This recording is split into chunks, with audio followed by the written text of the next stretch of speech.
fueron admirados y temidos en su propio tiempo. Antiguos guerreros que inventaron los campos de entrenamiento de reclutas, el asalto frontal, la educación subvencionada por el Estado y un estilo de vida y una estética que aún hoy llevan su nombre. Son los espartanos, y esta es su historia. Esparta. Código de honor. Año 480 a.C. Un estrecho paso de montaña en las Termópilas, a unos 140 kilómetros al noroeste de Atenas, Grecia. Fue el momento y el lugar que inmortalizaron para siempre la esencia de Esparta. Un único acontecimiento al que las generaciones futuras se referirían una y otra vez, como uno de los momentos más decisivos de la historia. La memoria de la civilización occidental ha olvidado lo que pasó en las Termópilas. En las Termópilas se hizo realidad un mito. Ni el propio Shakespeare hubiera podido urdir una historia clásica tan perfecta. Una falange de 7.000 soldados griegos avanzaba hacia el ejército invasor persa, formado por varios cientos de miles de hombres. Los griegos estaban en clara inferioridad numérica, pero presionaron, confiando en que los 300 hombres apostados en las líneas del frente eran capaces de llevarlos a la victoria, solo porque estos hombres eran espartanos. Un soldado espartano aislado es tan bueno como cualquier otro soldado. Pero si reunimos a un grupo de soldados espartanos, tendremos un ejército mejor que cualquier otro en el mundo. La sola vista del símbolo del ejército espartano, la lambda, estampado en una pared de escudos, a menudo bastaba para asegurar la victoria. No podía compararse a ninguna otra en el mundo. Fue la cultura militar por excelencia de toda la historia de las sociedades civilizadas. Aún en enorme desventaja numérica, los griegos consiguieron detener el ataque persa mediante un combate que se prolongó 2 días enteros. Al final, el rey de Esparta, Leónidas, reconoció que la derrota era inevitable. Ordenó entonces a los miles de soldados griegos que quedaban que pusieran a salvo sus vidas. Pero hasta el último de los 300 espartanos mantuvo su posición y luchó. Solo porque eran espartanos. La resistencia en las Termópilas alimentó la moral griega y encolerizó a los persas, que recibieron un claro mensaje: no os mezcléis con nosotros. La resistencia de los espartanos en las Termópilas se convirtió en el clásico ejemplo de caso en el que se pierde la batalla, pero se gana la guerra. Las Termópilas han permanecido en la historia como algo grande, casi como una palabra clave para referirnos al concepto de entregar la propia vida, incluso desafiando a la muerte. Aquellos soldados lucharon con ahínco en una batalla perdida, solo para defender su dignidad y su país. Se convirtieron en la fuerza militar más impresionante que el mundo haya conocido. Para producir este tipo de hombres, hombres que luchaban tan metódicamente enfrentándose a una muerte inminente, se requería una sociedad muy especial. Los espartanos son el reflejo de un aspecto crucial de la naturaleza humana: la búsqueda de la pureza, del orden, de la armonía. Una búsqueda que nos da el valor suficiente para no temer a la muerte, que nos impulsa a luchar a cualquier precio por un ideal como la libertad.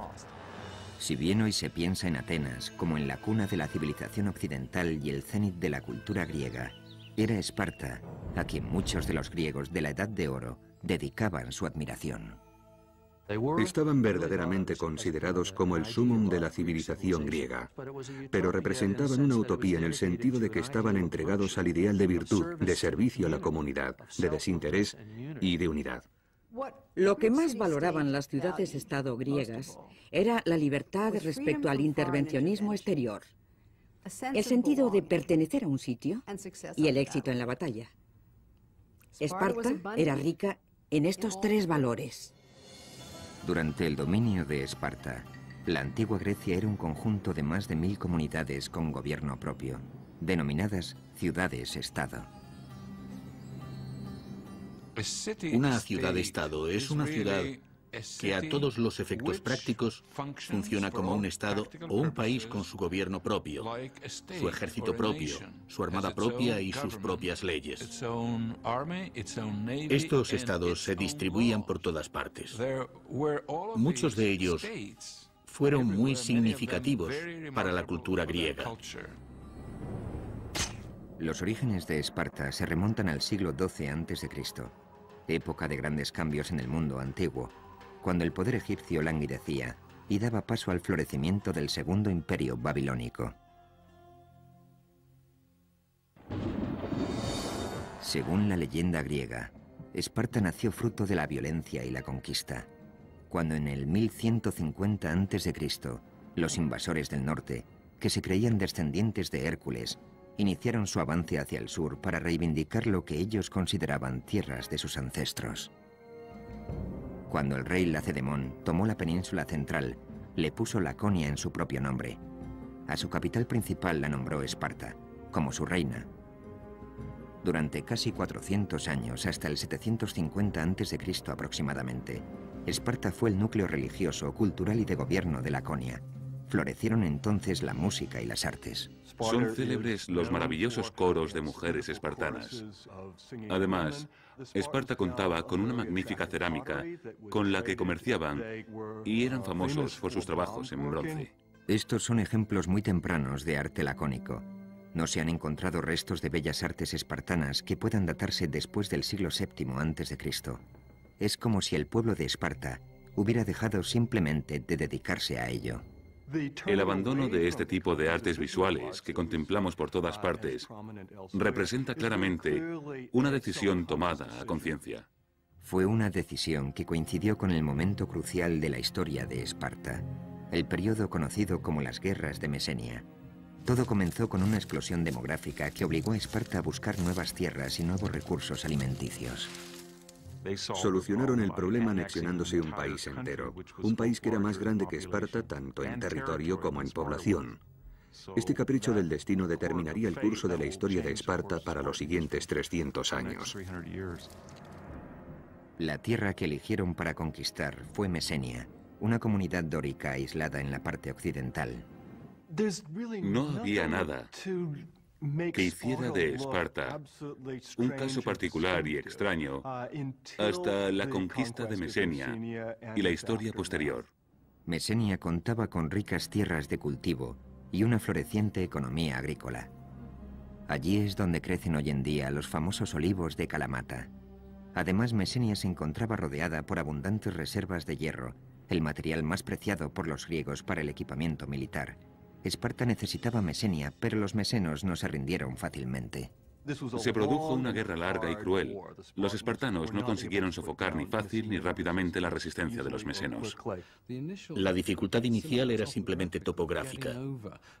Había que atravesar el monte Taygeto, un pico de unos 2.500 metros, pero por supuesto no iban a remontarlo sino a rodearlo, lo cual supone dar más vuelta y una marcha muy larga. Estaban muy lejos de la base. El pueblo de Mesenia se encontraba en proceso de creación de su propia cultura como ciudad-estado. Resistieron, intentaron conservar su independencia, pero los espartanos acabaron derrotándolos. Los espartanos necesitaron casi 100 años para someter completamente a los mesenos, pero al final, en el siglo VII a.C., Esparta acabó teniendo bajo su control un territorio de 8.000 kilómetros cuadrados y convirtiéndose en la ciudad-estado más grande del imperio griego. Obligaron a los mesenos a trabajar la tierra como esclavos campesinos llamados hilotas. Los hilotas eran una especie de campesinos arrendatarios. Cada hilota contaba con una granja de cuya producción anual debía dedicar una parte a un amo espartano. Cada amo espartano estaba a cargo de una granja de hilotas. Pero el hilota no era posesión del amo como esclavo en toda regla, ya que no podía ser vendido ni comprado. Ninguna otra ciudad-estado intentó esclavizar a todo un pueblo griego. Mesenia contaba con 250.000 habitantes aproximadamente y la sociedad espartana estaba formada por unos 10.000 soldados espartanos, así que estaban en clara desventaja numérica. Esparta debería considerarse como un país bajo sitio, comparable en cierto modo a la actual Israel, salvando las numerosas diferencias, por supuesto. Pero espartanos e israelíes tienen en común que no podían permitirse el lujo de ignorar sus necesidades de seguridad. La situación requería que los espartanos remodelaran su sistema de arriba a abajo. Redactaron nuevas normas que controlaban cada aspecto de las vidas de sus ciudadanos. Era una población griega dedicada por entero al arte de la guerra. Según el historiador griego Plutarco, el arquitecto de esta nueva ciudad-estado fue un legislador espartano llamado Licurgo. Se sabe que Licurgo viajó por todo el Mediterráneo, recogiendo lo mejor de los sistemas militares de Creta, Jonia y Egipto. Además, recibió inspiración divina del oráculo de Delfos, donde, según se cuenta, Apolo le transmitió directamente su consejo. A partir de estas nuevas directrices de disciplina, Esparta poco a poco fue transformándose en una gran sociedad militar. Los ejércitos o las fuerzas de defensa de aquella época no eran más que milicias, granjeros que sacaban sus lanzas del desván y partían hacia la batalla. Licurgo, el fundador pionero de Esparta, por llamarlo así, diría: vamos a dar un giro en este sentido, y a partir de ahí se conformó toda la sociedad espartana, para bien o para mal. Sus leyes fueron acatadas porque las dictaba el oráculo de Delfos, que exigía su cumplimiento, como si de normas divinas se tratara. Puede que Licurgo existiera, o que fuera un instrumento de leyenda, pero en cualquier caso, los espartanos creyeron que había sido la divina voluntad de Apolo la que les había permitido crear un plan magistral para Esparta. Su sociedad se basaba en una pirámide de poder. En el pico se situaban los casi 10.000 hombres que formaban la élite espartana. Se llamaban en griego homoioi, es decir, los iguales. En teoría, cada uno de ellos tenía las mismas riquezas y la misma influencia en el gobierno. El objetivo consistía en construir una sociedad de iguales, un ejército de guerra donde no hubiera espacio para la disensión, un sistema político basado en la unidad. Todo estaba dirigido hacia la homogeneidad, la similitud, si queremos. Esta era una de las claves del sistema espartano. Buscaban la estabilidad, el orden, la obediencia. Bajo los homoioi se encontraban las casi 50 o 60.000 personas libres que vivían en Laconia, principalmente a las afueras de la capital, Esparta. Se llamaban perioikoi, los de los alrededores. Estos eran ciudadanos libres, pero no podían tomar parte en las decisiones políticas. Además, se les obligaba a seguir a los espartanos donde quiera que estos fueran. Los perioikoi constituían esencialmente una clase media sin derecho a voto que permitía a los homoioi estar siempre preparados para la guerra. Del amplio volumen de comercio, manufacturas y artesanía que era necesario para la subsistencia de la sociedad espartana, al fin y al cabo, alguien tenía que construir las armas. Se encargaban los perioikoi. Gracias a ellos todo funcionaba porque descargaban de responsabilidades a sus coetáneos espartanos, así que estos contaban con todo su tiempo para el entrenamiento atlético o de cualquier otra forma de guerra. El resto de objetivos innecesarios para la nueva máquina espartana fueron abandonados. Creo que uno de los precios que los espartanos pagaron por esta solución al problema fue el empobrecimiento cultural que se impusieron a sí mismos, porque la creatividad artística requiere cierto grado de libertad que creo que les habría desestabilizado. En la base de la pirámide, y con clara ventaja numérica sobre cualquier otra casta, encontramos a los hilotas. Las mujeres y las hijas de la élite espartana se encargaban de sus casas. Este sistema dejaba la polis, la ciudad-estado griega, como única responsabilidad de los iguales. Estaban dispuestos a llegar a las que luego se revelaron como medidas extremas para formar un estado que nunca antes se había visto y que supongo que no se ha vuelto a ver desde entonces. En las siguientes décadas, Esparta ideó un nuevo sistema de gobierno que controlaría a todos y cada uno de los ciudadanos, desde la cuna hasta la tumba.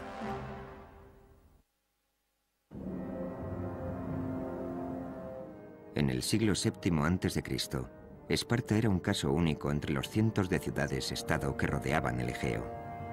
En todas las polis griegas, el Estado ejercía un control sobre las vidas de sus ciudadanos mucho mayor del que actualmente estaríamos dispuestos a tolerar. Pero Esparta lo superaba con creces. En ninguna otra ciudad-estado el intrusismo del gobierno alcanzaba el nivel que en Esparta. Era un control desde la cuna hasta la tumba. De hecho, era en la cuna donde se tomaba la primera medida sobre los futuros espartanos. Nada más nacer, El gobierno examinaba a cada bebé de la élite para determinar si debían permitirle vivir. Los bebés que no llegaban al nivel superior eran expuestos, eufemismo espartano para referirse al acto por el que a los niños imperfectos se les dejaba morir abandonados en la cima de una montaña. Parece algo exageradamente cruel, pero el objetivo era producir soldados.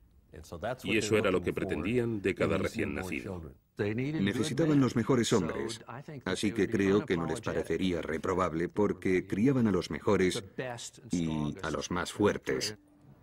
También las niñas debían pasar por el proceso de aprobación de la Junta de Supervisores que decidía si debían vivir o ser abandonadas en el pico de una montaña. Las niñas que sobrevivían eran educadas para ser madres y los niños para convertirse en iguales espartanos, guerreros que controlaran el gobierno. En Esparta, el gobierno era por y para el pueblo, en el caso de los homoioi, o iguales. El resto, los perioikoi y los ilotas, no eran ciudadanos. Los espartanos obtuvieron un éxito sin parangón al diseñar un sistema único, digamos, propio de ellos, que se mantuvo durante muchos años. De hecho, fueron tantos que Maquiavelo y otros lo tomaron como modelo. En la cima del gobierno espartano se erigía una monarquía hereditaria, con una peculiar variante. El punto de partida clave, que parece ser el aspecto más antiguo de su constitución, es que no tenían un rey, sino dos. Es verdaderamente extraño. La mayoría de las ciudades griegas recuerdan aquellos tiempos en los que tenían rey, y muchas de ellas conservan la figura de una especie de jefe religioso al que en ocasiones se le denomina el rey. Sin embargo, los espartanos tenían dos reyes con verdadera autoridad en la sociedad, tanta como para liderar los ejércitos, una autoridad profundamente religiosa. La razón que justifica esta característica es el control mutuo entre los reyes. Así se evitaba la concentración de poder en un solo hombre. Esta monarquía dual, junto con 28 espartanos mayores de 60 años, formaban un consejo de ancianos denominado Gerusia. La Gerusia aplicaba las políticas y funcionaba como tribunal penal supremo. Esparta era, en cierto modo, una sociedad gerontocrática. Los gobernantes eran ancianos y había puestos disponibles solo para ellos. Una de las razones que explican esto es que si sobrevivías como para hacerte mayor en un entorno espartano, es que eras verdaderamente fuerte. Por debajo de Gerusia estaba la Asamblea de Ciudadanos, constituida al completo por iguales espartanos cuyas edades superaban siempre los 30 años. Esta era la rama menos poderosa del gobierno espartano. La asamblea espartana no realizaba funciones deliberatorias, sino que asumía las órdenes de otras personas que habían decidido cuál era el camino que debía tomar la sociedad. La asamblea se limitaba a apoyar sin rechistar las políticas propuestas por otras personas. Por encima de todo este sistema se instauró una junta de 5 hombres llamados éforos, que regían el ejército, supervisaban el sistema educativo y contaban con un significativo poder de veto sobre todos los demás, con el tiempo incluso sobre los reyes.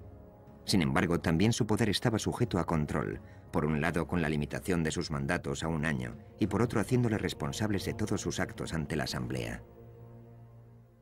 Aquellos que sirvieran como éforos o en otras funciones eran inmediatamente sometidos a juicio al acabar su año de mandato.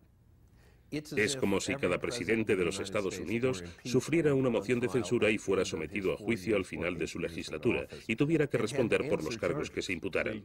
El objetivo de esta Constitución era evitar a toda costa que cualquier hombre o institución social amasara demasiado poder.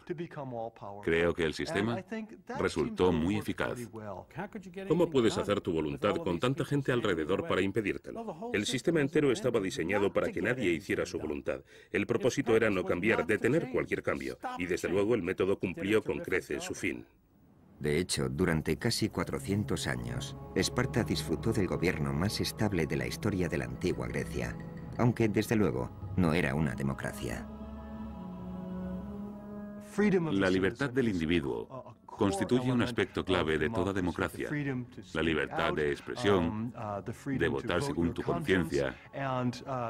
Y precisamente esta libertad de expresión no era una de las características de la sociedad espartana. Ni siquiera pensaban que la libertad fuera una buena idea. La libertad no se encontraba entre las virtudes que se les enseñaba a respetar a los espartanos. La prioridad dentro del gobierno espartano era controlar a los ilotas. Eran conscientes del odio que suscitaban en los ilotas. Como una vez declarara un ateniense que conocía perfectamente a los espartanos, los ilotas se hubieran comido gustosos a los espartanos crudos. Así que cada año el primer punto de la agenda del gobierno espartano era declarar la guerra a los ilotas. Y este era solo el modo oficial de demostrar que cualquier espartano podía matar a un ilota cuando quisiera. Tucídides narra una escalofriante historia que cuenta que los espartanos ordenaron que todo ilota que considerara haber prestado un gran servicio a Esparta en la guerra debía presentarse ante el gobierno para ser liberado. Se presentaron entonces unos 2000 hombres, a quienes los espartanos invistieron con coronas que simbolizaban su libertad. Pero tras conducirlos hacia el templo, nunca más se supo de ellos. Además de permanecer en guerra constante y formal contra los ilotas, otro de los objetivos prioritarios del gobierno era legislar sobre todos los aspectos de la vida en Laconia. Hacían todos los días lo mismo. Se casaban en el mismo intervalo de edad, se vestían igual, hablaban igual, se comportaban todos igual. Para garantizar la igualdad, el gobierno instauró un sistema por el que, en principio, ningún espartano podía ser más rico que otro. Si había demasiada diferencia respecto a riquezas o comodidades, podía ocasionar muchos problemas. Determinaban el tamaño de las granjas que debía mantener a la familia de cada guerrero para que fueran siempre iguales. Eso solo era posible si destruían el sistema de mercado, lo cual significaba que no podía haber dinero ni mercados libres, ni exportación ni importación. Para acabar definitivamente con cualquier tipo de tentación de gastar dinero en tiendas, todos los equipamientos de las casas, por decreto, eran exactamente los mismos. Todo funcional, sencillo e idéntico. La cultura espartana era austera. De ahí que empleemos el término espartano para referirnos a la austeridad o a lo estricto hoy en día. En Esparta estaba considerado como inaceptable que la gente rica se distinguiera en el modo de vestir. Reinaba la austeridad y la igualdad. En Esparta todo el mundo llevaba ropa de género republicano. Si lo analizamos fríamente, los uniformes en los colegios de hoy en día responden más o menos a la misma idea, que la ropa no sea motivo de desigualdad. Incluso el discurso de la élite lacónica tenía que ser austero. Los espartanos estaban entrenados para ser hombres de pocas palabras. Ello concordaba con la sencillez y la fuerza de los guerreros espartanos. El discurso lacónico era ideal para tomar decisiones automáticas en el campo de batalla. Sin embargo, no lo era tanto para relajarse y reflexionar sobre la perspectiva de conjunto, y ese era uno de los principales problemas que tenían los espartanos. Para mantener este sistema en pie, la posición de Esparta respecto a política exterior era igualmente lacónica: no mezclarse con extraños. No querían que nadie supiera demasiado sobre Esparta. Más aún, no querían que los propios espartanos supieran demasiado acerca del resto del mundo. Querían conservar sus tradiciones, su sentimiento nacionalista, y la manera de conseguirlo no era precisamente mezclándose con otros. No abandonaban su territorio casi nunca, y en aquellas ocasiones en las que tenían que hacerlo debido a alguna actividad militar que les obligaba a dejar sus casas por un tiempo, casi siempre acababan comportándose como si se hubieran vuelto locos, porque no sabían asimilar el cambio. Si todo este control parecía exageradamente intrusista, lo era, pero el dominio del gobierno sobre la sociedad estaba perfectamente aceptado en la vida de la antigua Grecia. Cuando los griegos hablaban de política, no se referían únicamente a la Constitución, una mera organización política. Consideraban que un régimen era una organización social, cultural, una organización que abarcaba todos los aspectos de la vida. El régimen espartano refleja perfectamente este concepto. El primer medio adoptado para adoctrinar a los espartanos en esta nueva sociedad Era un sistema educativo que preparaba a los niños desde los 7 años para que se convirtieran en máquinas de matar. El éxito de Esparta dependía de un control muy estricto sobre la sociedad. Durante un periodo de más de 100 años, en el siglo VII a.C., Esparta se dedicó a inventar y perfeccionar el primer sistema de ingeniería social del mundo. El control del Estado empezaba al nacer. Los niños, que no daban la talla, eran asesinados. A los superiores se les adoctrinaba, se les entrenaba y se les formaba para convertirlos en una fuerza militar que debería controlar a los ilotas, el pueblo esclavizado de Mesenia. Al tener una población poco numerosa esclavizando a una más numerosa, resultaba imprescindible, según el modo de ver espartano, que cada espartano fuera cualitativamente superior a 10 o 12 mesenos. El único modo a partir del cual podían alcanzar a su entender ese grado de preparación militar era unar a todos los jóvenes en un grupo, darles un entrenamiento común y hacerlo desde muy temprana edad. A los 7 años, los niños espartanos salían de sus hogares y quedaban a cargo del Estado, que se hacía responsable también de su entrenamiento. Vivían en una especie de academia militar llamada Agogé. Cuando cumplían los 7 años, los niños espartanos entraban a formar parte de un mundo de adultos, el mundo en el que se desarrollaría el resto de su vida, siempre que sobrevivieran. Inicialmente, eran trasladados a lo que a veces llamo las tropas infernales de crías scout. Consistía en un rally de supervivencia de 15 años. Allí los espartanos recibían preparación para la guerra, y es aquí donde está inspirado un dicho que se le atribuye a Patón, según el cual este general les dijo a sus hombres: «No quiero que maten por mí, quiero que mueran por mí». Así funcionaban los espartanos, siempre preparados para morir. En los primeros 5 años de un niño en la Agogé, es decir, desde los 7 hasta los 12, un formador jefe del gobierno llamado Pedónomo se encargaba de su instrucción en cultura general y educación física. La disciplina y los castigos, en cambio, los impartían los chicos mayores. Es como si cuando entráramos al instituto, los alumnos más mayores fueran responsables de los del primer curso.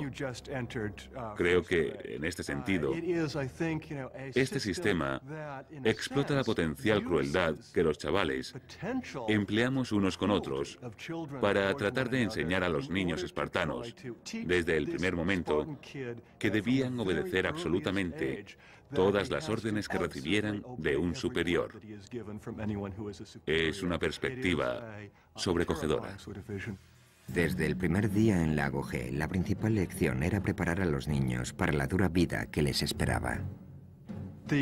El sistema de entrenamiento espartano estaba claramente enfocado a poner a prueba a los más débiles y a seleccionar a los más fuertes. Durante toda su vida, un soldado espartano debía preocuparse por la vigilancia que sobre él ejercían sus compañeros. Estaban constantemente pendientes de detectar los síntomas de debilidad, de comprobar si estaba realmente preparado. El lema que siempre estaba presente era: ¿eres capaz? ¿Eres lo suficientemente fuerte como para convertirte en espartano? Un sistema basado en el cariño estricto que daba más importancia a lo primero que a lo segundo. Las niñas espartanas también recibían entrenamiento, pero en casa. Desde pequeñas, se les enseñaba a ser fuertes, a estar en forma física a todos los niveles y a ser, en cierta medida, autosuficientes. Como el sentido de su vida no era otro que producir hijos que defendieran a la comunidad, comían bien, participaban en competiciones atléticas, etc. En cierto modo eran criaturas que recibían una atención privilegiada. A los 12 años, los niños espartanos entraban en el segundo nivel de entrenamiento en la Agogé, y las condiciones eran aún más insufribles. A cada niño se le otorgaba un solo manto como vestimenta. Era lo único que se les permitía llevar durante todo un año. Además, se les obligaba a ir descalzos, todo por hacerles fuertes tanto física como mentalmente. Cualquiera que haya estado en invierno en Laconia sabe que la sola idea de tener que ir descalzos y con un manto como único abrigo podría matar a cualquier norteamericano actual en cuestión de minutos. Cansados y muertos de frío. Además, los niños estaban hambrientos. De cocinar las cenas, si se puede llamar cocinar, se encargaban los ilotas. Preparaban comidas nada apetitosas. El plato más famoso de los espartanos era el llamado sopa de sangre, que consistía básicamente en cerdo flotando sobre una gran cantidad de sangre. Aquellos que visitaban Esparta quedaban petrificados por su dieta. Como prueba nos ha quedado la descripción que hizo un sibarita visitante del norte. Vino a Esparta y después de probar la sopa dijo: ahora entiendo por qué los espartanos están tan dispuestos a morir. La sopa no solo estaba mala, sino que encima era insuficiente. El alimento bastaba para sobrevivir, pero no para ser felices. Enseguida aprendían que si querían comer hasta saciarse, hasta sentirse llenos, tenían que aprender a robar el alimento. Este constituía uno de los métodos empleados, por un lado para agudizar su ingenio y por otro para enseñarles tácticas de supervivencia, porque todo formaba parte de un sistema que pretendía producir el tipo de espartano capaz de conseguir lo que fuera en campo abierto y sobrevivir en caso necesario. Si a un niño espartano lo descubrían robando, lo castigaban, pero a un niño espartano que no lo hiciera sería considerado un completo inútil.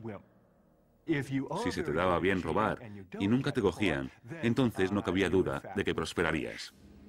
Plutarco incluso llegó a registrar el punto hasta el que un niño llegaba para no ser sorprendido. Según sus consideraciones, un niño muy hambriento se atrevería a robar una cría de zorro para comer.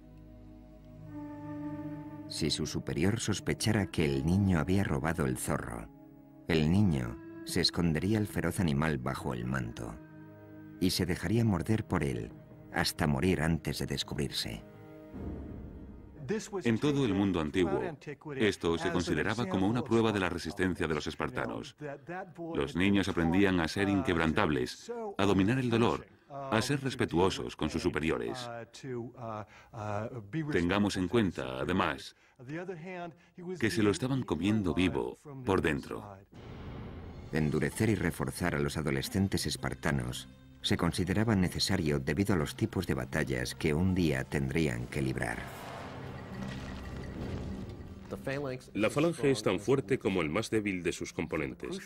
Por tanto, la clave consistía en asegurarse de que todo el mundo tiene más o menos la misma fuerza y que los más débiles quedan sencillamente eliminados. De los espartanos se decía que eran el único país para el que las cosas parecían ponerse más fáciles cuando iban a la guerra. La vida en Lago G era un continuo proceso de selección.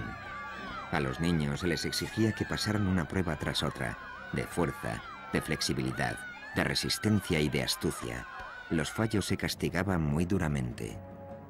En el festival anual que se celebraba en el templo de Artemisa Ortia, los espartanos se reunían para ver una prueba que podríamos llamar agarrar el queso. Los jóvenes de Esparta se dividían en dos grupos. Uno intentaba robar el queso que se apilaba sobre el altar y otro, armado con látigos, intentaba impedírselo. En esta especie de melee, en ocasiones incluso se producía alguna muerte. Muchas cosas por las que los jóvenes espartanos estaban obligados a pasar parecen presagios de los aspectos más crueles de las novatadas que se hacen en nuestros días. De hecho, había muchos niños espartanos que cuando las pruebas finalizaban no las habían podido pasar y habían perecido. Es una competición constante en la que todo el mundo está sometido a juicio, clasificado, y de la que salen ganadores que reciben varios honores y disfrutan de ciertas ventajas. Así que ahí tenemos a los espartanos, entrenados para ser iguales a los demás, para sacrificar todo por el bien común y a la vez para ser superiores a la generalidad. Para aconsejarles en su camino durante el entrenamiento, a cada chico espartano se le ordenaba tomar un mentor, un hombre mayor cuya relación con el niño se prolongaría de por vida.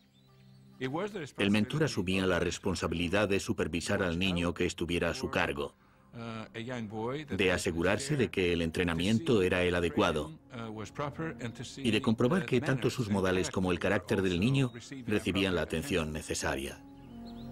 En la actualidad, los expertos se encuentran debatiendo acerca de si la intimidad de esa amistad incluía o no relaciones sexuales. En muchas situaciones en las que las mujeres quedan excluidas de participación, ya sea en el ejército o en cualquier otro campo, creo que existen muchas más posibilidades de que se den relaciones homoeróticas. Se supone que cualquier posible relación sexual que hubiera existido siendo niño el estudiante se terminaría al alcanzar la edad adulta. Pero también se supone que seguirían siendo muy amigos. Y esa red de amistad entre personas que han sido mentores y pupilos o amantes era parte del nexo que mantenía tan unida la sociedad espartana. Así que siempre que el ejército espartano partía para la guerra, habría hombres que tendrían la relación personal más íntima posible entre sí, lo cual les mantendría igualmente unidos en el campo de batalla. La cuestión de la cohesión de las unidades pequeñas, es un aspecto crucial en el arte de la guerra. ¿Puede alguien imaginarse algo más unido que una tropa formada por hombres de este tipo? A medida que un espartano se hacía mayor, iba introduciéndosele en dos nuevas y distintas, pero eminentemente prácticas experiencias: el matrimonio y el asesinato a sangre fría.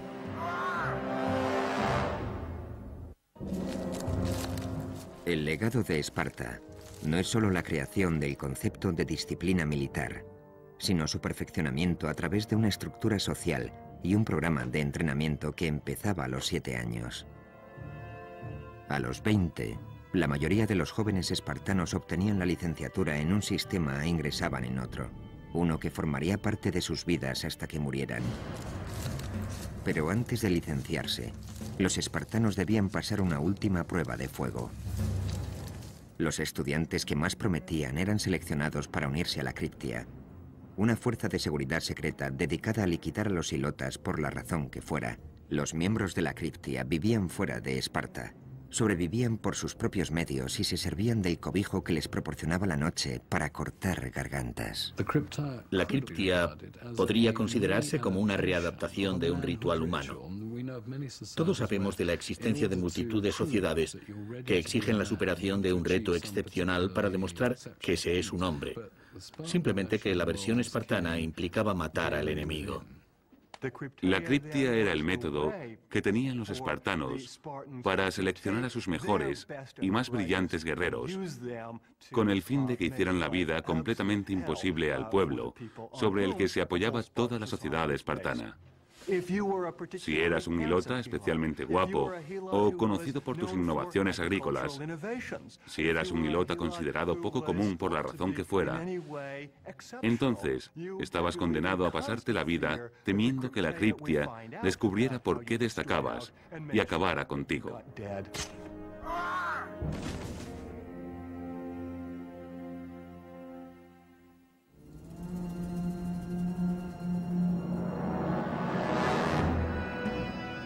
Tras su paso por la Criptia, los jóvenes espartanos se unían a pequeños regimientos de 15 miembros cada uno. Estas unidades recibían el nombre de Susitia y serían el hogar de los espartanos para la mayor parte de sus vidas. Así que este era un momento verdaderamente clave. Tenían que ser aceptados en un régimen, y cada cosa que hubieran hecho hasta ese momento iba destinada a ello. Aunque la primera obligación de un espartano era para con su régimen, cada hombre también debía casarse y producir hijos.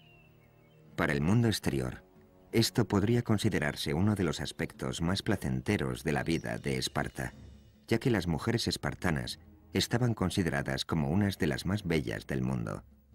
Después de todo, Helena de Troya era de origen espartano. Pero para los hombres y las mujeres espartanos que apenas tenían contacto entre ellos de niños, el cortejo y el matrimonio constituían tan solo otra obligación más para con el Estado, que requería algunos de los rituales más extraños de la sociedad espartana. Estamos hablando prácticamente de dos sociedades distintas, y sus rituales de cortejo eran un reflejo de ello. Los matrimonios se convenían. No se celebraba ceremonia de boda. En su lugar, las nupcias tomaban forma de secuestro ritual. A la novia se le cortaba el pelo y se la vestía con un manto varonil, y luego el novio, para consumar el matrimonio, debía entrar a hurtadillas en la casa al caer la noche. Así daba comienzo el matrimonio, la vida de casados. Un modo particularmente triste, a mi entender. De hecho, el único momento en que los hombres recién casados podían acudir a su casa era por la noche, y con el solo propósito de dejar embarazadas a sus mujeres. Esto formaba parte de la ley de Licurgo, mantener la pasión viva poniéndoles difícil el encuentro a los amantes, convertirlo en una aventura, hacerles entrar a hurtadillas en secreto por la noche y luego, tan pronto como hubieran consumado su amor, el hombre debía volver al lugar donde dormía junto con los demás jóvenes. Así se dice que no era nada fuera de lo común que un marido espartano no viera a su mujer a plena luz del día hasta los 30 años. Al analizar estos controles exhaustivos sobre los impulsos humanos que formaban parte de todo el sistema, nos damos cuenta de que estamos hablando de una sociedad muy extraña. Según la ciudad-estado, el fin del matrimonio era tener hijos, preferiblemente varones. El único modo en que un espartano podía conseguir que su nombre se grabara en su tumba era haber muerto en una batalla por Esparta. El único modo en que una mujer podía conseguir lo mismo era haber muerto dando a luz. La reproducción resultaba tan importante que los espartanos recorrían distancias inimaginables para asegurarse de que sus mujeres tenían el mayor número posible de niños saludables. También se producían curiosidades muy extrañas, por cierto, como que los hombres propusieran a chicos jóvenes a quienes ellos consideraban mejor dotados para que tuvieran relaciones con sus mujeres pensando que así esa descendencia sería mejor que ellos mismos. En este tipo de tendencia eugenésica, la idea de contar con un espartano puro y de que éste debía continuar la línea genética de espartanos constituía el centro de todas las preocupaciones. Todos estos controles sobre el matrimonio y la familia estaban destinados a evitar que los hombres se distrajeran de su auténtico propósito: la instrucción y el entrenamiento, la hostigación a los hilotas y la conservación de la propia superioridad espartana.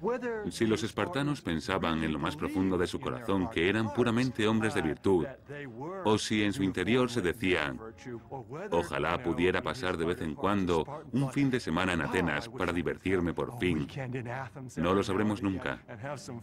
Pero lo que sí sabemos es que los espartanos crearon una imagen de sí mismos, como de seres satisfechos al 100% con sus vidas perfectamente virtuosas. La gran ironía, sin embargo, fue que aunque contaban con el ejército mejor entrenado del mundo, los espartanos no lo empleaban para enfrentarse a otros ejércitos. Era una máquina militar magnífica, pero la actitud de los espartanos parecía ser la de no arriesgarla, no usarla. Contemplémosla. Pulamos los escudos y no los usemos a menos que sea estrictamente necesario. Fue un sistema que funcionó extraordinariamente bien en Esparta durante 2 siglos. Luego, por razones que no están del todo claras, Esparta empezó a mirar más allá de sus propias fronteras con el fin de conquistar nuevos pueblos. Quizá la máquina de guerra sufría el peligro de quedarse obsoleta por el desuso. Quizá simplemente anhelaban participar en una guerra de verdad. Los espartanos pensaban que sus dos grandes enemigos, los argivos y los tegeos, iban a ser muy fáciles de derrotar.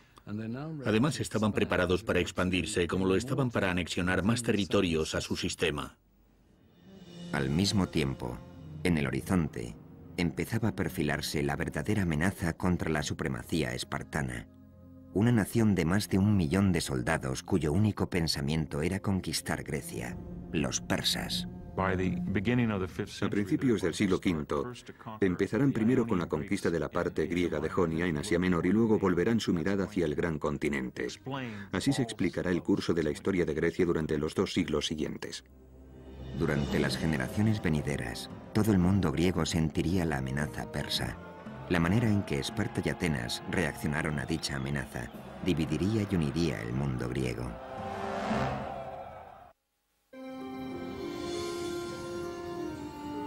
A finales del siglo VII a.C., Grecia era una enorme confederación de más de 1000 ciudades-estado, completamente independientes, cada una con su propio carácter y reputación.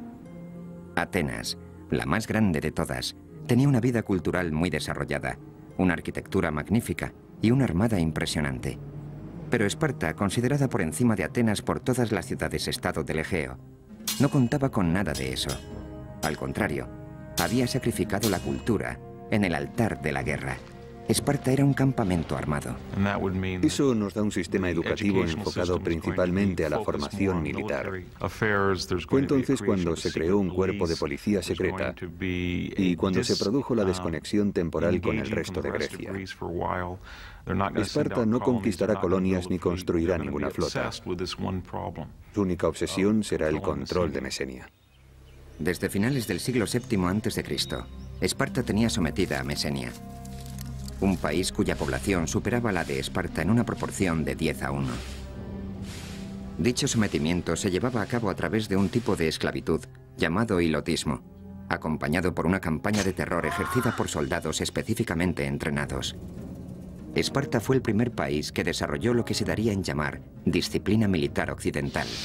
Los conceptos modernos acerca de la instrucción, las marchas, rangos, filas y técnica del asalto por falanges fueron todos inventados por los espartanos. En este caótico mundo de las guerras hoplitas, los espartanos aprendieron que había que mantener la calma y estar unidos. Así se evitaban los espacios entre ellos, aumentaba la cohesión de las filas y se derrotaba al enemigo. Entre todas las falanges, la espartana era la más elegante, la más capacitada para realizar cambios en el campo de batalla en caso necesario. Asimismo, los espartanos rediseñaron de arriba a abajo el armamento de guerra.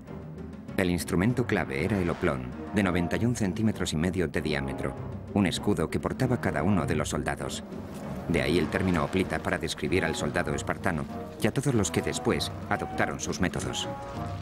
Los soldados, además, iban armados con lanzas de 2 metros de largo, una segunda espada, un pesado casco con 2 pequeñas aberturas para poder ver y una armadura de bronce. Con lo que el ensamblaje completo o panoplia podía llegar a pesar casi 32 kilos. En este punto puede parecer ridículo que en pleno verano hombres que no medían más de unos 70 y pesaban entre los 55 y los 59 kilos pudieran cargar con la mitad de su peso. ¿Cómo lo conseguían? A través de un sistema de rituales que determinaba una batalla entera mediante un choque de media hora entre ciudades-estado vecinas. Por lo que se cuenta, los espartanos dominaban este arte de guerra mejor que nadie. Las batallas se decidían mediante tácticas rápidas, definitivas y mortales, basadas en el trabajo en equipo y en la agilidad. Pero durante casi más de 100 años, este arte de guerra fue más una teoría que una realidad. Sin embargo, a partir del siglo VI a.C., los espartanos dejaron de conformarse con haber conquistado y sometido a los mesenos. Volvieron entonces la vista al norte, a la ciudad-estado de Tegea, para expandir su territorio en esa dirección. Sin embargo, Esparta era una de las ciudades-estado con sentido religioso más profundo de Grecia, y no podía actuar sin el consentimiento previo de los dioses. Una delegación fue enviada a Delfos con el fin de obtener la bendición de Apolo, del que creían hablaba a través de una sacerdotisa o Pitia. El oráculo griego era parte horóscopo, parte galleta china del porvenir, parte conjeturas y parte sobornos. A menudo la gente escuchaba lo que quería escuchar. El peregrinaje a Delfos parecía más una visita al mago de Oz que una consulta a un futurólogo o a un lector de manos. Alrededor del año 560 a.C., los espartanos invadieron Tegea. Aquella victoria significó algo más que tan solo ganar una guerra. A partir de entonces, Tegea, en lugar de en enemiga, se convirtió en aliada. Y probablemente en una de las primeras de una serie de alianzas que se expandieron por la mayor parte del Peloponeso e incluso más allá de él. A finales del siglo VI a.C., la intimidante máquina espartana había convencido a numerosas ciudades-estado del Peloponeso para que se unieran a ella. Esta poderosa alianza se conoció como la Liga del Peloponeso, y Esparta fue su líder. El objetivo consistía en crear una fuerza que hiciera frente a Atenas, no tanto para tomar la potente ciudad-estado como para evitar tener que luchar contra ella. Es algo lógico. Si cuentas con una superioridad militar absoluta y con la reputación como potencia militar absoluta, puedes evitar los enfrentamientos. Esta era la política espartana. Trataban de evitar los conflictos a toda costa porque eran conscientes de que siempre que se luchaba, existía el riesgo de perder. Pero la inminente amenaza proveniente desde el este obligaría a Esparta a salir de su mundo de aislamiento. Persia, gobernada por Darío I, comandaba el imperio más grande que el mundo antiguo hubiera conocido hasta el momento. Entre sus conquistas se contaban muchas ciudades-estado griegas, incluidas las de Jonia. Sin embargo, después de varias décadas de opresión política y fiscal persa, los jonios iniciaron la rebelión. En el año 499 a.C., enviaron una delegación para que se reuniera con el rey de Esparta, Cleómenes, quien se negó a atender a los jonios, decisión que desencadenó una serie de acontecimientos que cambiaron el curso de la historia. Pero no todos los griegos compartían la claridad de visión de Cleómenes. Los ateneos fueron persuadidos por los jonios para que enviaran apoyo a los revolucionarios. A pesar de la ayuda de Atenas, el poderoso imperio de Darío I derrotó a los jonios. Y los persas no perdonarían nunca el apoyo de Atenas a los rebeldes. Tras haber aplastado el levantamiento, los persas empezaron a pensar en serio acerca de aquellos advenedizos del oeste que habían osado entrometerse en lo que para Persia era, a todos los efectos, un asunto interno. Entretanto, Cleómenes se embarcaba en una cruel campaña de anexión de las ciudades-estado vecinas con el objetivo de reforzar y expandir la Liga del Peloponeso. La acusación más atroz formulada contra él fue la de haber llevado durante el ataque a Argos a unos 6.000 hoplitas argivos, según sus propias palabras, a un bosque sagrado y después ordenar a los hilotas, no olvidemos que los hilotas no eran espartanos, que prendieran fuego al bosque. Con lo que esos 6.000 argivos murieron torturados. Cuando Cleómenes volvió a Esparta fue juzgado por estos hechos. Los cargos eran muy graves y ni el rey estaba exento de responder ante la ley espartana. Cleómenes se enfrentaba a la posibilidad del exilio. Lo que resultaba inaceptable era que se tratara de otra ciudad griega, de un bosque sagrado, porque el engaño equivalía en este caso a prácticamente un sacrilegio. Sin embargo, sobrevivió. Vivió para luchar otro día más, pero sus circunstancias no dejaron de ser sospechosas. En un intento de evitar su propio exilio, Cleómenes tenía que eliminar las fuerzas que se oponían a él dentro del gobierno.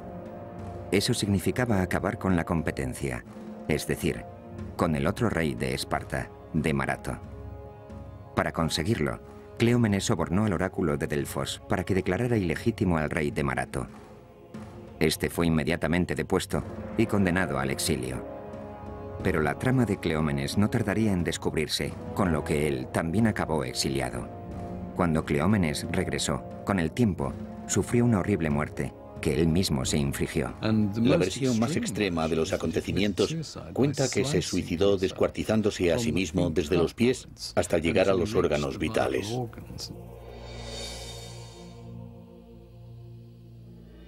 Cleómenes, que sería conocido por siempre como Cleómenes el Loco, fue sustituido por el rey Leónidas, un hombre que llevaría a los espartanos hasta donde nunca habían llegado tras enfrentar a todo el mundo antiguo en una guerra de proporciones épicas. A principios del siglo V a.C., una línea dividía a las ciudades-estado griegas en dos grupos muy distanciados, las que apoyaban a Esparta y las de la órbita de Atenas.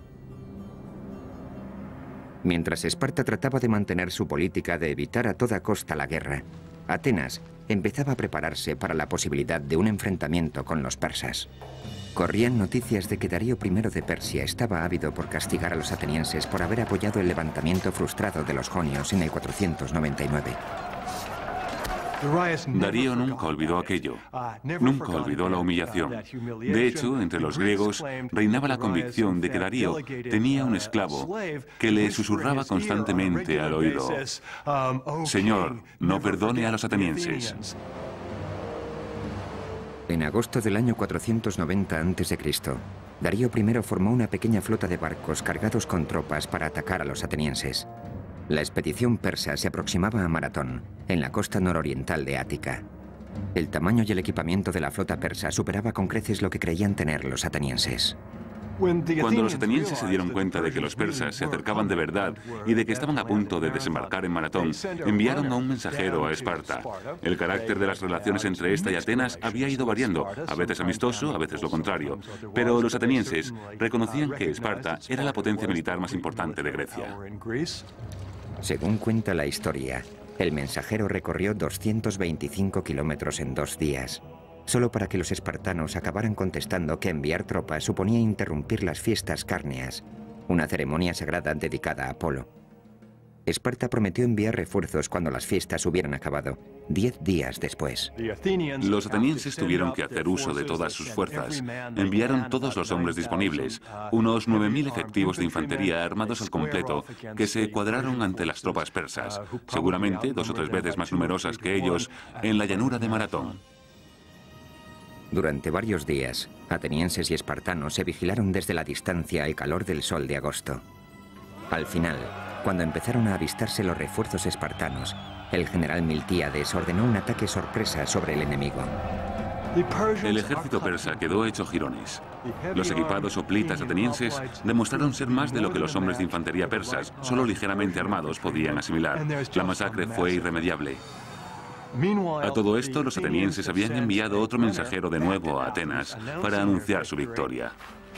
Tras la heroica victoria conseguida por los atenienses, llegó por fin una tropa de refuerzo de 2.000 hoplitas espartanos, pero no había quedado nadie contra quien luchar. Cuando el ejército espartano llegó a Maratón, los atenienses les mostraron satisfechos los cadáveres de los persas a quienes habían abatido con toda facilidad. Eso fue algo que los espartanos recordarían siempre. Mientras tanto, los persas empezaron a tramar su venganza. En el año 486 a.C., Darío I eligió a su hijo, Jerjes, para que lo sucediera.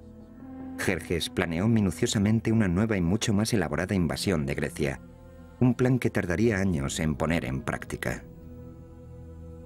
Hacia el año 481 o 480 se hizo obvio que Jerjes llevaba unos 4 años movilizando a una enorme fuerza, quizá de unos 250.000 hombres de la flota y del ejército de tierra, para incurrir en Grecia bien preparados. Ante esto, los espartanos, los atenienses y otro pequeño contingente de ciudades-estado se reunieron para programar un contraataque. Debatieron ampliamente la estrategia, antes de acabar nombrando al almirante espartano Euribíades para comandar tanto las fuerzas de tierra como las navales. Por un lado, los espartanos eran muy arrogantes. Se decían a sí mismos, si los peleles de los atenienses pudieron con los persas en Maratón, ¿qué no podremos hacer los espartanos? Por otro, los más cultivados pensaban, no hay por qué temer a los persas, porque aunque sean muchos, no son soldados de infantería especialmente destacables, mientras que nosotros somos los mejores del mundo. En la primavera del año 480 a.C., todo estaba ya preparado. Los persas, por su parte, habían reunido 46 contingentes regionales bajo el comando de 30 generales para la invasión de Grecia. A la cabeza de todos Jerjes, conocido tanto por amigos como por enemigos como el Gran Rey, la enorme fuerza estaba compuesta por unos 200 o 300.000 soldados. El ejército de Jerjes consumía millones de litros de agua al día y millones de kilos de trigo, de comida, de carne. En el mar, unos 750 barcos de guerra llamados trirremes fueron flanqueados por varios cientos de barcos de abastecimiento. La vasta armada persa se movía al tiempo que lo hacían las tropas de tierra. Se trataba de una maquinaria de guerra de potencia sin precedentes que requería de una planificación y una ejecución magistrales para cada acción. La dependencia que existía entre la armada persa y su ejército de infantería es un factor clave a la hora de analizar estas guerras. El ejército tenía que mantener el contacto con la armada, porque ésta garantizaba la seguridad de los barcos de abastecimiento. Los griegos, acostumbrados a librar batallas en las que participaban un máximo de unos pocos miles de hombres, iban a tener que enfrentarse a una interminable riada de tropas enemigas. Después de mucho debatir acerca de lo que se debía hacer, decidieron apostarse en las Termópilas, en el pintoresco enclave conocido como las Puertas Candentes, por los cercanos lagos de sulfuro en ebullición. Las Termópilas eran la puerta de entrada al sur. En el 480 a.C., el paso de las Termópilas tenía unos 15 metros de anchura, con lo que constituía un punto capaz de neutralizar la enorme ventaja numérica de Jerjes. Creo que todo el mundo comprendió perfectamente lo que pasaba y entendieron que había que oponer resistencia, porque de no hacerlo, el problema no sería que los persas cruzaran este paso en particular, sino que la moral de los griegos caería en picado, lo cual los llevaría a perder la guerra. Si los griegos conseguían resistir en las Termópilas, los persas acabarían comiéndose unos a otros lejos de su casa, ya que eran como un inmenso monstruo que tenía que estar continuamente alimentándose. Los espartanos estaban al mando del rey Leónidas, un experto gracias a las muchas campañas que se habían llevado a cabo durante sus 11 años de reinado. Pero para ganar esta guerra se vería obligado a hacer el mayor sacrificio de todos. El oráculo de Delfos había pronosticado que el rey de Persia conquistaría Esparta, a menos que el rey de Esparta muriera. Leónidas era perfectamente consciente de este augurio, así como de que si los griegos oponían una contundente resistencia a los persas tras las Termópilas, se iba a producir un momento glorioso, algo que conmocionaría a todo el mundo. Si estás disfrutando de este contenido, no olvides suscribirte al canal y activar la campanita de notificaciones para no perderte nuestros próximos vídeos. Tu apoyo es muy importante para nosotros. En un inmenso alarde de valor, Leónidas seleccionó a los hombres para la que seguro sería una misión suicida. Cuando Leónidas partió hacia las Termópilas, se llevó consigo una guardia real de 300 hombres. En este caso particular, sin embargo, la Guardia Real fue específicamente seleccionada. No solo se eligió a los hombres en función de sus méritos, sino teniendo en cuenta que cada uno de ellos dejara un hijo como descendencia. Creo que los espartanos sabían, así como Leónidas, que iban a la guerra a morir, y en realidad eso era para lo que habían sido entrenados durante toda su vida. Creo que asumieron el valor psicológico que esa hazaña tendría para el resto de los griegos que vinieran después. Creo que estaban representando una especie de obra que sirviera de inspiración al resto de Grecia. Para los espartanos, morir por su país era la forma más honrosa de hacerlo. En agosto del año 480 a.C., el gigante y poderoso ejército persa avanzó hasta el atajo que cruzaba la soleada llanura. Entonces se produjo un majestuoso despliegue de potencia y fuerza. El ejército persa, encabezado por Jerjes, era inmenso. Contaba al menos con 200.000 efectivos. Los griegos no superaban los 7.000, incluidos los 300 hoplitas de la élite espartana. El motivo por el que los espartanos enviaron una tropa tan reducida queda en su conciencia. Podrían haber sido más afortunados si hubieran mandado un ejército completo. Alegaron que esas hubieran sido sus intenciones, pero que un festejo religioso les impidió enviar más que una tropa de avanzadilla. Algunos cínicos afirman que los espartanos nunca pretendieron enviar una fuerza completa, porque sabían que iban a perder. Necesitaban hacer algo destacable, un acontecimiento espectacular, así que sacrificar 300 hombres se presentaba como la solución perfecta. Los espartanos, dirigidos por Leónidas, estaban preparados para luchar hasta la muerte. Cuando Jerjes envió un mensajero, conminando a los espartanos a que depusieran las armas, Leónidas respondió con 2 palabras: molon lave, o ven tú a cogerlas. No podía haber un contraste mayor entre dos ejércitos, no podía haber un contraste mayor entre dos sociedades. Por un lado, Jerjes en su trono, con secretarios tomando notas, y por otro, Leónidas, al frente de sus hombres. La misión del rey Leónidas era crucial: retener a los persas el tiempo suficiente como para que los generales griegos consiguieran formar sus tropas en el istmo de Corinto. Necesitaban tiempo para montar un contraataque a gran escala. Si al pesado ejército persa se le permitía pasar libremente hacia el sur, la zona central de Grecia caería seguida, sin lugar a dudas, por el Peloponeso. La idea de los griegos en las Termópilas era brillante: forzar un parón y crear problemas logísticos a esta especie de inquebrantable ejército. Cuando los griegos llegaron a las Termópilas, reconstruyeron la pared que había atravesado el paso.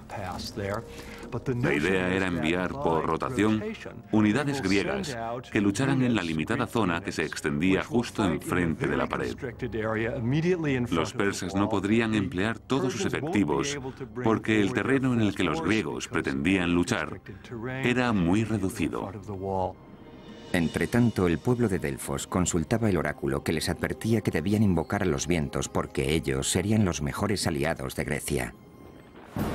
Tan pronto como hubieron tenido esta revelación, se desató una terrible tormenta. La magnífica armada persa se dispersó por la costa magnesia, que carecía de puerto, y allí perecieron más de 200 barcos. Jerjes montó en cólera ante la inesperada pérdida y quedó desconcertado por el nimio reto que se le proponía a su poderoso ejército en las Termópilas. El gran rey ordenó a un soldado de avanzadilla que reconociera el terreno y le informara de las dimensiones completas del enemigo. Cuando divisó a los espartanos, estos en lugar de estar implorando u ofreciendo su rendición o algún tipo de negociación, estaban arreglándose, peinándose, echándose aceite y abrillantando sus armas. Querían dar la idea de que esperaban esta batalla con entusiasmo, más que con terror. El jinete se quedó pasmado, sin poder creerse que esos pocos hombres fueran a intentar defender el paso. Enseguida se requirió el consejo de Demarato, el rey espartano exiliado que había huido a Persia hacía más de una década. El rey Jerjes quería saber lo resistentes que podían ser aquellos hombres. Si trajéramos a uno de ellos aquí ante el tribunal, ¿podría acabar con 10 de nosotros? Demarato le dijo que hombre a hombre no, que no era el mejor que nadie, pero que en grupo, la cohesión de la unidad que iba a defender el paso se revelaría muchas veces más potente que lo que podría parecer por su número. El mensaje de Demarato era claro: no subestimar a los soldados espartanos. Llevaban la guerra en la sangre, era su modo de vida. Todo estaba listo. Tanto las fuerzas griegas como las persas se encontraban preparadas para la batalla. Lo que iba a ocurrir después marcaría el futuro de la democracia. Año 480 a.C. El verano toca a su fin. La suerte del mundo occidental está echada. En el estrecho paso de las Termópilas se han formado las líneas de la batalla que enfrentará a Grecia y a Persia. 300 espartanos, junto con sus 7.000 aliados griegos, se han atrincherado y están listos para enfrentarse a un ejército persa de al menos 200.000 efectivos. Para los espartanos se presenta como una misión suicida, pero deben parar a los persas para que Grecia pueda preparar el contraataque. Cuando el rey Leónidas partió para defender el paso de las Termópilas y supo que le esperaba la muerte, su mujer, Gorgo, al despedirse le preguntó si tenía instrucciones para ella. Leónidas le dijo que se casara con un buen hombre y tuviera hijos sanos. Así eran los espartanos, siempre dispuestos a morir, preparados para morir. Consideraban que morir en combate por su país era algo verdaderamente glorioso. Así pues, en nombre del honor y de la gloria, los soldados espartanos resistieron desafiantes y serenos, incluso preparados para abalanzarse sobre la inmensa fuerza persa, de cuya presencia les había puesto sobre aviso la avanzadilla de reconocimiento. Les dijo: los arqueros persas son tantos que cuando disparan sus flechas nublan el sol. A lo que otro espartano, Diéquenes, respondió: bueno, pues libraremos la batalla en penumbra. El 18 de agosto del año 480 a.C., 4 días después de haber llegado a las puertas candentes de las Termópilas, los dos bandos se hallaban listos para el combate. El aplastante número de efectivos persas les permitió contar con toda la seguridad que un ejército podía desear. Pero las tropas bronce y carmesí espartanas se erguían desafiantes, dispuestas a luchar. Normalmente conocemos formaciones de 8 filas. El motivo que lo justifica es que las primeras 2 o 3 filas luchan porque las lanzas son muy largas. Sin embargo, la función de las filas de atrás consiste tan solo en empujar a las de delante. Así que la cohesión y el empuje de las filas de atrás resultan absolutamente tan cruciales como la destreza y la valentía de los hombres del frente. Pronto los persas se dieron cuenta de que su aparente ventaja numérica no era tal en la práctica. Una vez que se ha asumido que no es posible maniobrar y que los jinetes persas no van a poder hacer nada, entonces ya tienes el embudo. Sabes que has empujado a toda esa gente hacia un cuello de botella. Los persas tuvieron que atravesar el bronce y el hierro, cosa que nunca antes habían hecho. Los cortaron a pedazos. En los estrechos confines del paso, el pesado armamento griego, sus largas y afiladas lanzas y sus enormes escudos demostraron ser bastante eficaces contra el armamento ligero y las cortas lanzas de los persas. Fue algo escabroso. La gente gritaba, defecaba, orinaba, caía al suelo derribada, era pisoteada. Las lanzas iban rompiéndose. La batalla se convirtió en una auténtica carnicería. La falange griega era prácticamente impenetrable, y nada más caer la tarde, el campo de batalla ya parecía el infierno. Todo el paso estaba cubierto de cadáveres, y los espartanos no mostraban síntomas de desfallecimiento. La falange espartana funcionaba casi como un cuerpo de ballet, con esa agilidad de acción, esa habilidad para ejecutar con rapidez las decisiones en el campo de batalla y para moverse como una unidad. Estas eran algunas de las cosas que hacían de los espartanos unos soldados tan formidables. Jerjes estaba decidido a destruir la falange espartana y a detener el baño de sangre. Ordenó a sus guardaespaldas personales, conocidos como los Inmortales, que participaran en la lucha.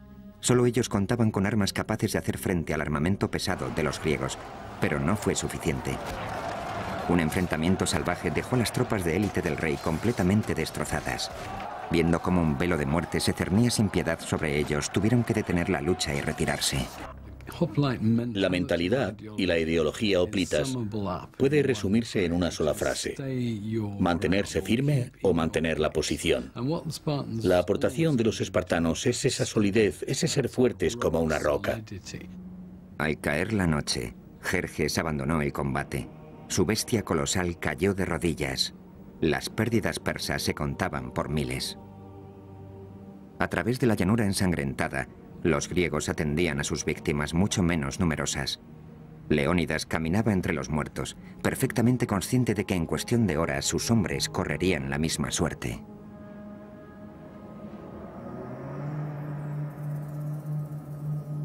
La mañana amaneció fría y clara el 19 de agosto del 480 a.C.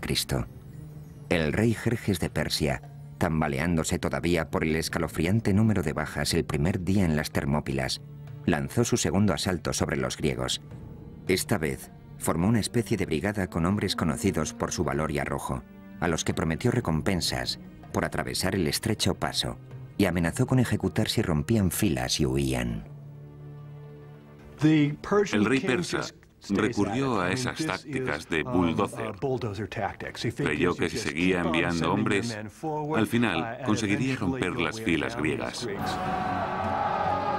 Pero una vez más, la impresionante fuerza persa no fue suficiente para derrotar a los griegos ni al cuerpo de élite espartano. La batalla proseguía a través de un sangriento segundo día y acabó convirtiéndose en otra masacre a gran escala. Los muertos y heridos persas se amontonaban en altas pilas frente a las líneas griegas. Un intenso olor a muerte impregnaba toda la escena. Los griegos también sufrieron alguna baja, pero el número de las de los persas era incontable. Resultaba demasiado desmoralizante permitir que esto siguiera indefinidamente. Desde su dorado trono en lo alto de la montaña, Jerjes observaba cómo sus mejores tropas sufrían salvajes pérdidas. Al rey no le quedó otra opción que recurrir a otro desafortunado ataque. Después de todo, el rey persa podía permitirse 50 bajas por cada una de las de los griegos sin acusarlo gravemente. Pero también era verdad que si por cada baja griega había 50 persas y eso se prolongaba durante mucho tiempo, la moral de su ejército se vería irremisiblemente afectada, así que tenía que encontrar otro camino. Entonces se produjo un punto de inflexión cuando un griego llamado Efialtes, no sin antes recibir una cuantiosa recompensa a cambio, decidió traicionar a sus compatriotas y guió a los persas a través de un paso secreto en el monte Calidromos. En griego, el nombre de Efialtes se ha convertido en la palabra más común de todos los tiempos para referirse a las pesadillas. Es la palabra griega para pesadilla. El camino que Efialtes mostró a los oprimidos soldados persas les permitió rodear el contingente griego. una táctica con la que Jerjes creía que iba a acabar venciendo por fin a sus enemigos. Los inmortales persas ascendieron a hurtadillas por la noche, y al amanecer, el sonido de sus pisadas sobre las hojas secas anunció su llegada al otro lado. Las puertas candentes se habían convertido en una trampa mortal para los espartanos, con abruptos acantilados y el océano a un lado, las montañas a otro, y los soldados persas concentrados frente a ellos y ahora también detrás. En este punto, Leónidas analizó la situación. Era el comandante en jefe de la zona de combate, así que ordenó la retirada al conjunto de griegos en las Termópilas. Los espartanos se quedarían con él.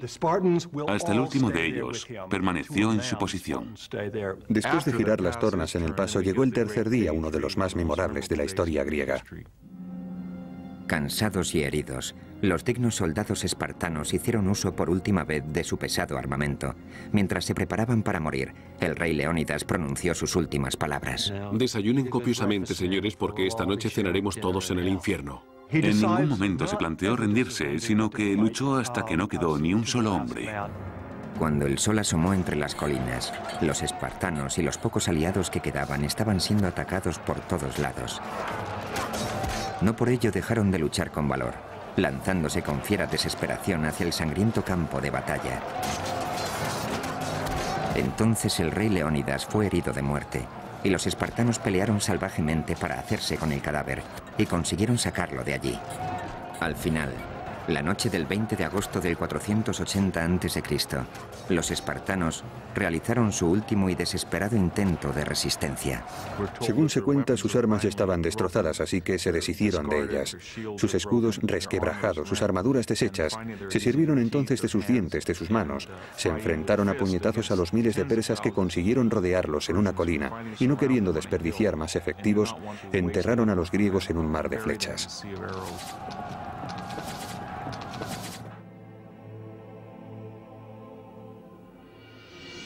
A primera hora de la tarde, todo había acabado. Los 300 espartanos yacían muertos junto con varios cientos de aliados. Pero las pérdidas persas eran escalofriantes. Se calcula que de unos 20.000 hombres. Empuñando por fin la victoria, Jerjes inspeccionó el campo de batalla. Entonces encontró el cuerpo del rey Leónidas, que estaba escondido.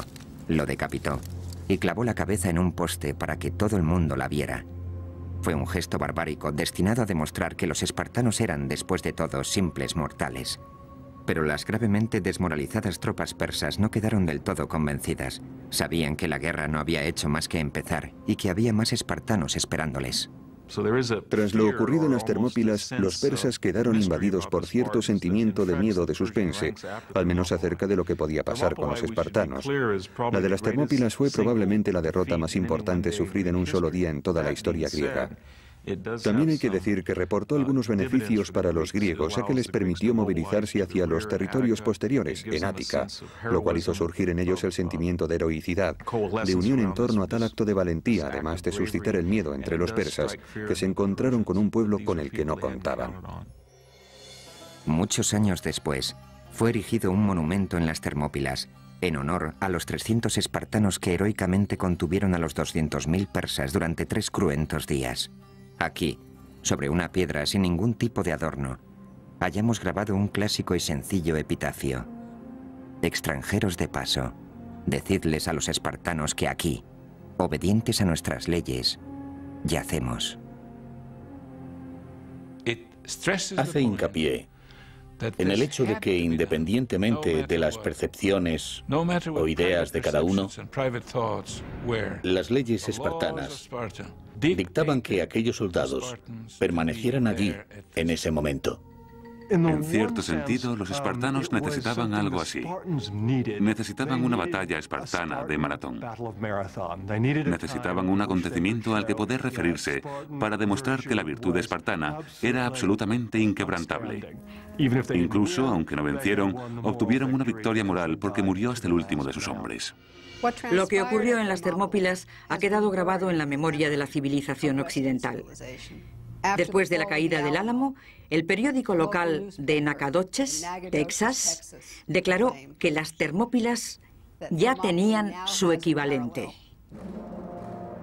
Ahora, con la brecha en la primera línea de defensa griega, Los persas tenían libertad para avanzar hacia el sur, a través de Ática, aplicando la táctica arrasar e incendiar, sin respetar a nada ni a nadie.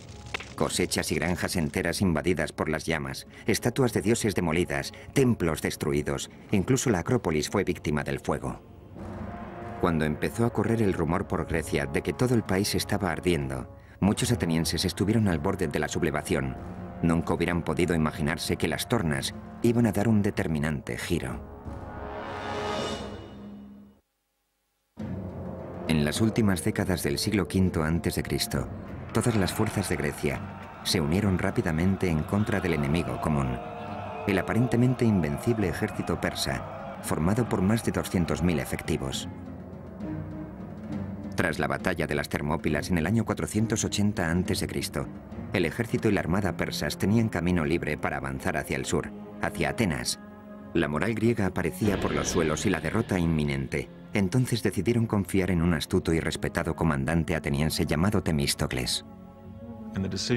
Y el poderoso comandante decidió evacuar el interior del país y trasladar al pueblo a la isla de Salamina, confiando la esperanza de Grecia en una batalla naval. Entonces los atenienses determinaron abandonar su territorio con la intención de evitar enfrentarse a los persas en una especie de batalla a la desesperada en tierra. Sin embargo, más que abandonar su territorio, lo que hicieron fue enviar a las mujeres y a los niños a campos de refugiados al sur de Grecia, tras la muralla del Istmo, y enfocar todas sus expectativas en su armada. Bajo la oscuridad de la noche, la armada griega se embarcó hacia la bahía de Salamina, a unos 97 kilómetros al sur por la costa. Debido a su estrecho canal, Temístocles estaba convencido de que Salamina constituía un punto ideal para contrarrestar la superioridad numérica y la gran movilidad de la flota persa. Temístocles era consciente de que si batían a la armada persa, vencerían la guerra, o al menos darían un gran paso en esa dirección porque el ejército persa dependía significativamente de su armada. La armada griega estaba en posición. Temístocles diseñó una inteligente táctica para llevar al rey Jerjes a dar un paso fatal. Temístocles le envió un esclavo que le dijo que el rey quería ser su amigo, que había visto la luz y que para demostrarlo le informaba de que si atacaba en ese momento podría capturar a toda la flota griega. En una carta entregada por un esclavo, Temístocles explicaba los planes para el abandono griego de Salamina, que se llevaría a cabo al cobijo de la noche del día siguiente. Jerjes creyó que era su gran oportunidad. Después de todo, ya tenía experiencia con los traidores. Efialtes había aparecido en el momento justo en las Termópilas y ahora aparecería otro, Temístocles. Convencido de que la armada griega estaba sumida en el caos más absoluto, Jerjes decidió que era el momento justo para atacar. Y así lo hizo. Jerjes lanzó la flota persa contra la griega en las estrechas aguas que rodean Salamina. Es decir, hizo justo lo que Temístocles esperaba. Temístocles conocía estas aguas a la perfección y había colocado su flota de manera que la estrechez pudiera servirle de ventaja. Asimismo, sabía perfectamente cuándo el viento iba a soplar por detrás de ellos y con ello el momento en el que podrían cargar con más eficacia. Entonces, cuando los persas se abalanzaron sobre ellos, los griegos atacaron también con sus barcos. Creo que esta constituyera la batalla naval más importante con respecto al número de efectivos de la historia de la civilización occidental. Mientras la flota griega avanzaba como un pulpo gigantesco desde su guarida de rocas, el rey Jerjes se encontraba a salvo en su trono dorado en las alturas del monte Egeleo. Para cuando se quiso dar cuenta de que su poderosa vanguardia estaba atrapada, tenían la soga echada al cuello. La ventaja numérica de los persas, 400 trirremes frente a los 300 griegos, quedó neutralizada por los reducidos estrechos. Todo el contingente quedó atrapado rápidamente en una especie de tapón. Los barcos persas fueron privados de su capacidad de maniobra. Una vez que consiguieron convertir la batalla en una embestida y hacer algunas incursiones, la flota persa, que ahora perecía ahogada, se convirtió en su mejor aliada. Los barcos griegos enviaron marinos, hoplitas, que saltaban de barco en barco, dejando tras ellos una estela de sangre. Probablemente el índice de bajas de esta sea el más grande que se haya producido en una única batalla naval en toda la historia. El número de persas que se ahogaron en la costa de Ática ascendería hasta los 60.000. Fue un desastre sin precedentes para los persas y una victoria rotunda para los griegos. Los cadáveres y los restos de los barcos no dejaban ver el agua. Los persas perdieron unos 200 barcos, mientras que los griegos solo unos 40. Jerjes estaba encolerizado y humillado. Como resultado de la batalla de Salamina, Jerjes y todo su ejército tuvieron que salir de Grecia. Era imposible dejar a su ejército en Grecia a menos que pudiera garantizar su reabastecimiento. Con la pérdida del control en el mar, la pérdida de dominio sobre el agua, resultaba muy arriesgado. Así que tuvo que evacuar al grueso de su ejército. Pero el primo de Jerjes, el general Mardonio, fue designado personalmente para dirigir la guerra en Grecia. Con una fuerza de primera formada por 30.000 hombres, Mardonio se trasladó hacia el norte, hacia Tesalia, donde contaban con suministros suficientes para que sus hombres sobrevivieran al invierno. Entretanto, volvía a surgir el recelo entre Atenas y Esparta. Los atenienses, que sufrieron el mayor número de bajas en las batallas navales, esperaban un quid pro quo por parte de los famosos soldados hoplitas espartanos y querían que lanzaran un asalto en tierra contra los persas. Mardonio supo de las profundas desavenencias que separaban a su enemigo e intentó aprovecharse de ellas.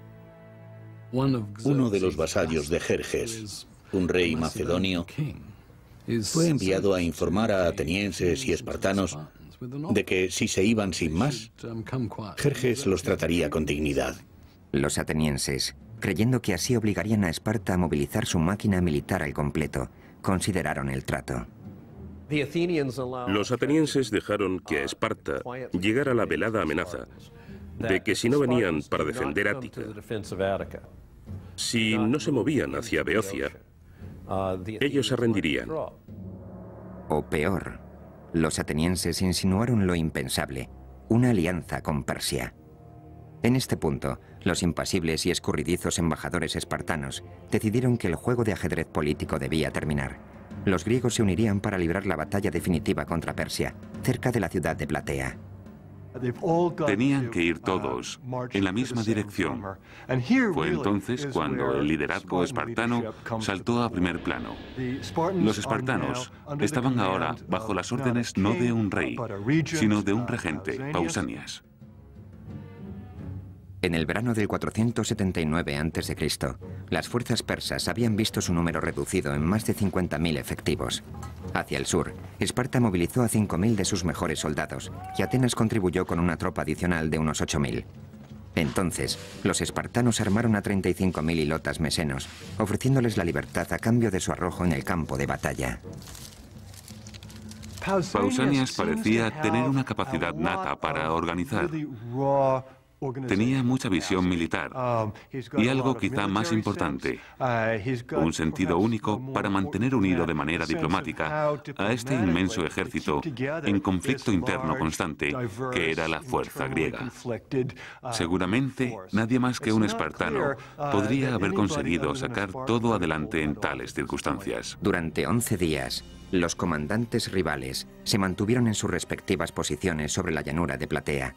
Mardonio y la caballería persa, al norte, Pausanias y la infantería griega, al sur. Finalmente, en los albores del día siguiente, los persas rompieron aquella quietud lanzando un contundente ataque. La caballería persa tenía capacidad para infligir verdaderos daños iniciales sobre las fuerzas griegas. Los griegos se vieron obligados a volver a desplegar sus tropas. Aunque los 5.000 hoplitas espartanos solo suponían el 10% de la fuerza aliada, su disciplina, su resistente armadura y sus afiladas lanzas hacían que su presencia fuera abrumadora. Creo que una vez que los persas decidieron atacar a la infantería sobre la llanura de Platea, no había más que Mardonio o lo que el más alto mando persa pudiera hacer, porque al final iba a ser una cuestión de hombres con barras de mimbre y lino intentando cargar contra filas de lanzas. Y no había ejército en el mundo capaz de hacerlo a excepción del espartano. La feroz contienda crecía en intensidad, y los espartanos, armados hasta los dientes, convirtieron el campo de batalla en un reguero de sangre. Los persas fueron descuartizados como ganado. Los espartanos constituyeron la clave del éxito griego en la batalla de Platea. Fue una batalla hóplita, y los espartanos contaban con el ejército hóplita más potente de Grecia. Lucharon con todas sus fuerzas. Si Salamina representa la victoria por excelencia de los atenienses, una victoria en el mar, Platea es la victoria por excelencia de los espartanos, la victoria en tierra. Todo acabó cuando el general persa Mardonio murió. Los hombres de su guardia personal huyeron para salvar la vida, mientras que los pocos soldados persas que quedaron fueron esparcidos a los cuatro vientos. Las pérdidas griegas fueron mínimas, alrededor de los 1000 hombres. Sin embargo, las tropas persas, que una vez alcanzaron los 50.000 efectivos, sufrieron una derrota definitiva. Como fuerza de combate, dejaron de suponer una amenaza, terminando así para siempre con el sueño del rey Jerjes de conquistar Occidente.